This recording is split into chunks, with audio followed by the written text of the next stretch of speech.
So today I wanted to start out by talking about an invitation. So I want to know, what is something that you guys have been invited to before? What's one thing you've been invited to before? Birthday party. Birthday party, pretty easy one. Come on, what else have you been invited? You've been invited to something. Been invited to YU, okay. What else? Come on. Been invited to anything. A wedding, that's a good one. A baby shower. Baby shower, the same two people answering over and over again. Has anybody else been invited to anything cool?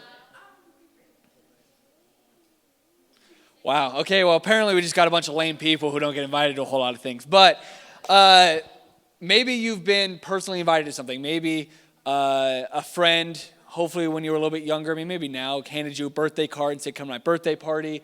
Maybe you got a personal invitation from a coach to come to some sort of camp, whether it's for a college or for a certain team. Maybe at some point you've got the personal invitation to church. Maybe it was your parents who invited you and told you were going, or maybe it was a friend who invited you for the very first time. But at some point, we've all been invited to something. And I remember all the way back in high school for me, like 6 years ago, I would get in the mail college letters. How many of you have gotten a college letter at this point? Seniors for sure, sophomores getting there, freshmen not quite yet.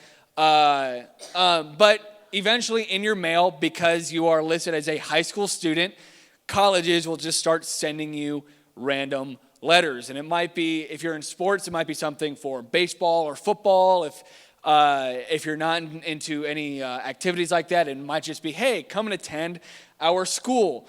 But colleges will send these letters like crazy.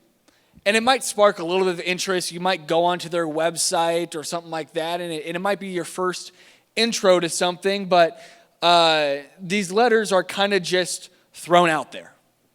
Now, I remember when I was trying to decide where I was going to go to college, I went to a UNO college fair. They had an entire space rented out, and there was a whole bunch of colleges that were there. But of course, you had, UNO had a massive one right in the middle.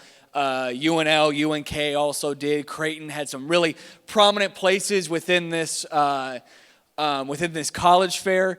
And I walked around looking at these, and I'm like, I don't know.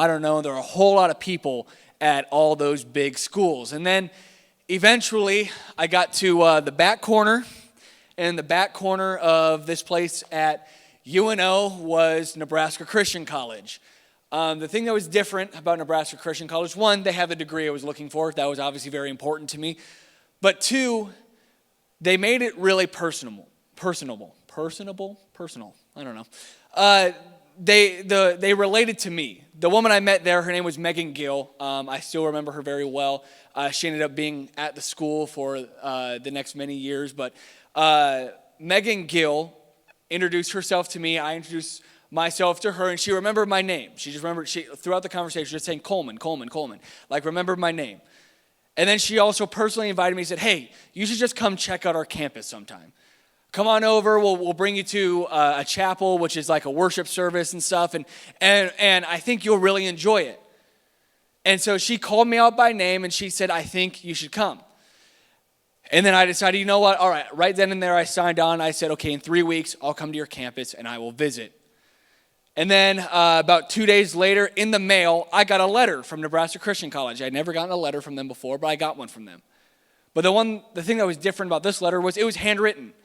And it was actually written by Megan and Jonas, the guy who was there also, who I had met. And so this school was just a little bit different to me. They had actually made it personal to me. And they had written me a handwritten letter. They had personally invited me to come look at their campus. And then about 8 months later, I was moving in to one of their college dorms. Now, the crazy thing about NCC, Nebraska Christian College, is they didn't have a lot of the extra things I wanted. I told you they had the degree I wanted, but they didn't have the intramurals that I wanted. They didn't, because they had none. I mean, they had literally none.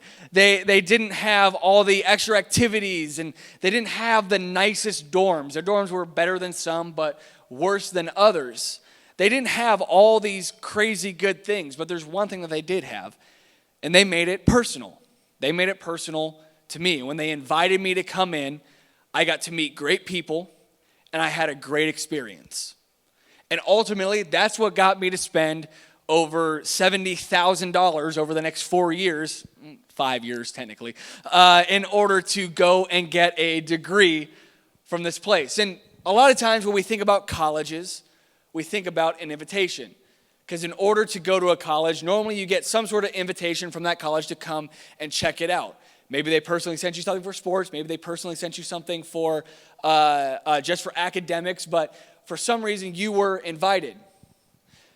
But then when we think about the church, we don't always think about an inviting environment.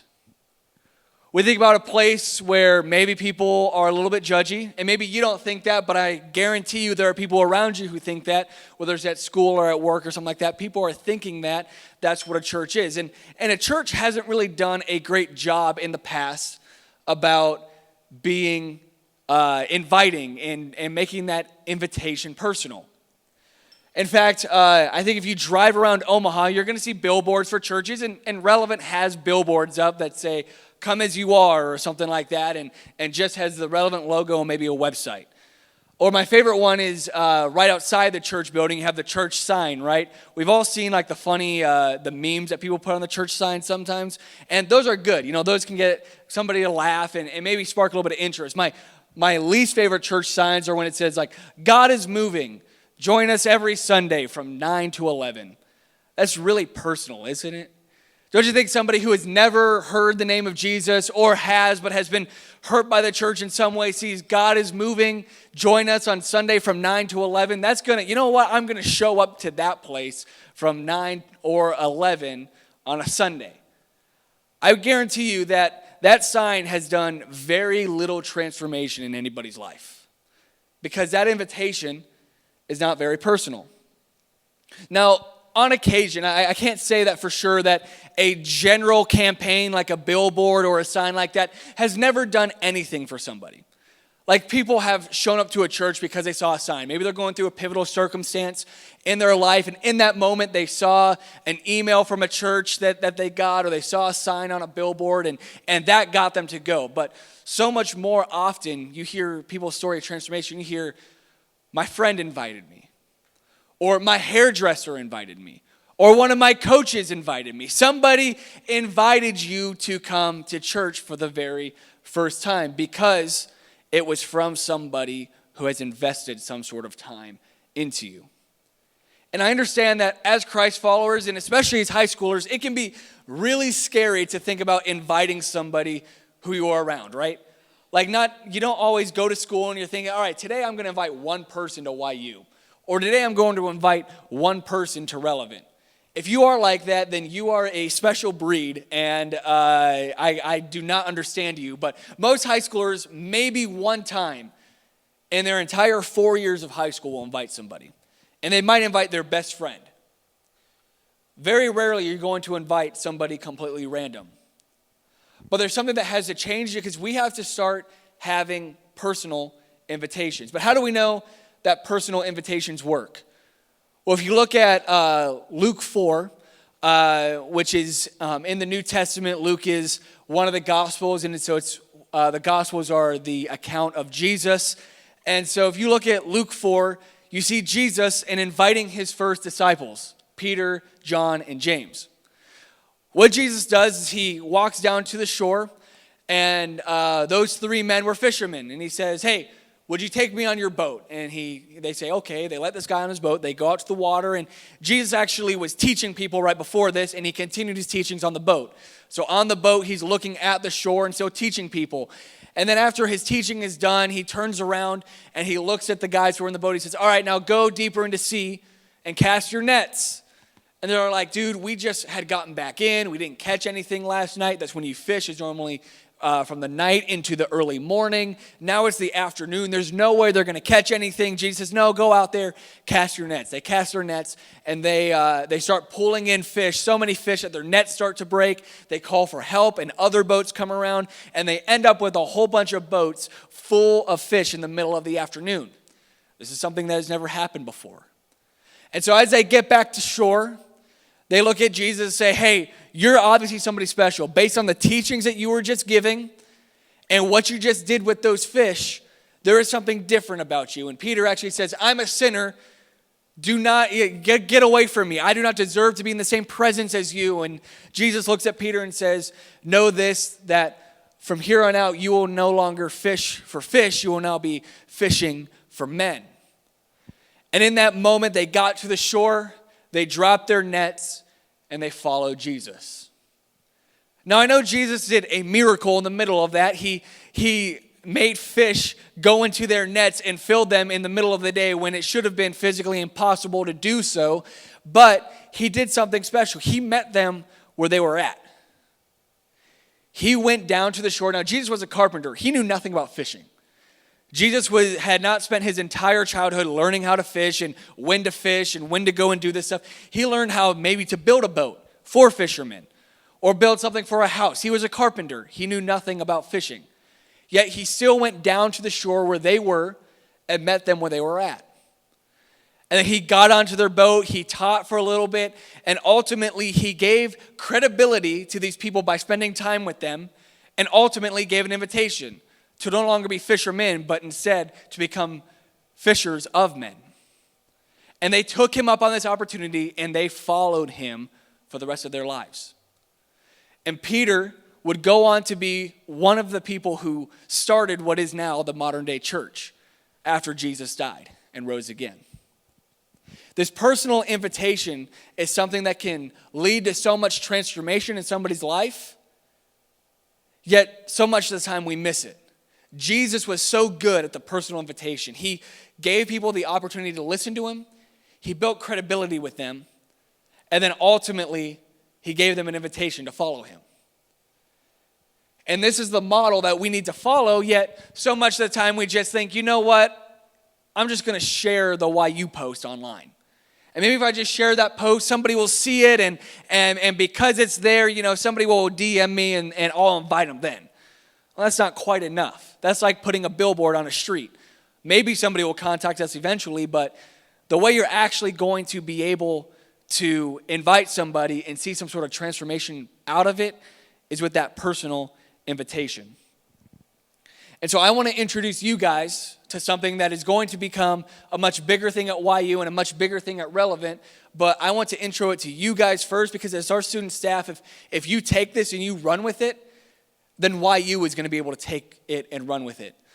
So I'm going to introduce you to what we are going to just call the Reach One Initiative. This is something Relevant has done for a little bit, but in 2021, they decided, all right, leading into 2022, we're going to start taking this and using it within our environments. And I heard this, and I'm like, this is something we got to do at YU. It's something that high schoolers can grab onto and do something with. The whole goal of this Reach One initiative is to think of one person in your life who you know does not have a relationship with Jesus. You know they have not put their faith in Jesus by asking him to be the forgiver of their sins and the leader of their life. And the goal is to simply write down who that person is and then figure out what you need to do in order to invite them into that relationship with Jesus. Now, great steps is obviously inviting them to YU or inviting them to Relevant on a Sunday or inviting them to a YFC club on like a Monday night. Those are great first steps, but ultimately, this Reach One initiative, this thing is not done until that person has put their faith in Jesus by asking them to be the forgiver of their sins and the leader of their life. This is going to be something that can generate so much transformation in your life because you are inviting somebody, but can generate transformation in their lives and can ultimately generate transformation in our schools because of what we're trying to do. And so all we are going to do today is we're going to take one of these cards and we're going to sit here for a minute or two or 5 or 10, however long it takes you to think of one person. Now, I don't want you to just to pick the first person that comes to your mind. I want you to pray about it a little bit. Take a few moments and say, God, who would you have me reach? Who is a person that you would have me individually invite? That I would give a personal invitation to this person. And maybe right away they say, I can't make that work. But you're going to keep going. You're going to keep inviting them. You're going to keep giving them the opportunity to come to a place where they could put their faith in Jesus. This isn't a one-day thing. Now, maybe you invite them at school tomorrow, and maybe they say yes and they're here on Wednesday. And then maybe 2 weeks from now, they put their faith in Jesus. Like, that'd be absolutely insane if there was a 2-week turnover on this thing. But guys, this can take forever. I've been working on this with my older sister for 6 years. I've been trying to get my sister to even just come to a church for 6 years. And she still hasn't. But it doesn't mean I'm going to give up on her. And I want you to look at this, and maybe, because seniors, you have a couple more months here. Maybe you get them here and you get them put their faith in Jesus before you graduate high school. Maybe you don't. And maybe as you get into college, it's something that you continue to do. Juniors and sophomores and freshmen even, you guys have a little bit longer. It's a little bit easier to invite them to YU, to come to something where it's a whole bunch of high schoolers. Like, that's a little bit easier and a little less intimidating than inviting them to a Sunday morning or inviting them to a college group or something like that. But regardless of where you are right now, we are all leaders in this room, and we all have influence. And the number one thing that we can do with that influence is invite people into a relationship with Jesus. And this is just going to be one step into us doing that. Now, after camp, which is in February, which all you guys need to sign up for camp, do it. It's going to be awesome for All Access Weekend. Last weekend in February, do it. Sign up. But right after that, and we get back, we're going to have our Reach One Wednesday, where everybody at YU, we're going to just go to our small groups, and we're going to talk about this. We're going to talk about what it means to reach one person, and everybody at YU is going to fill out this card with somebody's name. And we're going to have that person on our minds. And we're going to do our best to invite those people into a relationship with Jesus. But the reason why, like I said earlier, I want to give this to you guys first is that if you do it, your small groups are going to do it. If you do it, the students who don't consider themselves to be leaders will do it. If you do it, YU is going to do it. So I'm really excited about this. I'm really excited to take these first steps into it. But it's going to start with you guys. So as I finish up here, I'm going to just turn on a little bit of music. I'm going to go get some pens for those of you who don't have any. And I want you guys to sit here and just kind of reflect. Ask God, who's your reach one? Who's the one person in your life who doesn't know Jesus that you could reach out to and maybe be the reason why they put their faith in Jesus? So I'm going to go ahead and hand these all out to you. And if you have any questions about it or anything like that, you guys are more than welcome to ask me. Talk to your student staff captain. I'm sure they have a little bit of experience in inviting people and stuff like that. So if you have any questions about it, talk to one of us, and we'd love to help you come up with whoever your reach one is. But captains, for those students who aren't here, I want you guys to, at some point, I'm going to give you guys a few of these extra cards. I want you to give them one of these, just briefly explain it to them, and have them fill one out on Wednesday when you see them. So I'm going to go ahead and hand these out to you guys.